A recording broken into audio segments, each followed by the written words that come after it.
Today on Mike Attempts, replacing a faucet aerator. If your faucet water pressure seems low, it might be a clogged aerator. I first tried cleaning the aerator in white vinegar and, believe it or not, this is an improvement, but it's not good enough. There are different removal tools depending on your type of aerator. Here's what the spout looks like from below, and here's the wrench that fits.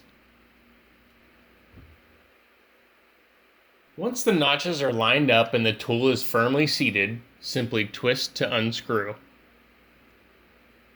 If you're the original owner of a Delta faucet, there's a lifetime warranty on all parts. This could be true for other brands as well, so you might want to check before buying any parts. This one is over 10 years old. I think it's time for a replacement. Here's the new aerator on the right. Install in reverse order.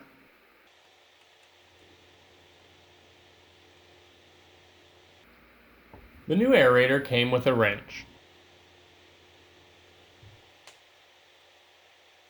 It doesn't need to be tight, just snug.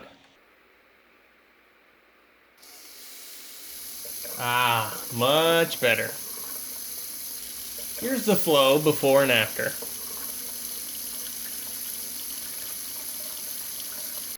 If you'd like to try cleaning first, just plop it in some white vinegar overnight. Here's a Delta bathroom faucet with a different type of aerator, which requires a different wrench. If you're on well water like me, you might have a hard time removing your aerator because of calcium deposits. To dissolve them, pour some white vinegar in a Ziploc bag, secure it with a rubber band, and let it sit overnight.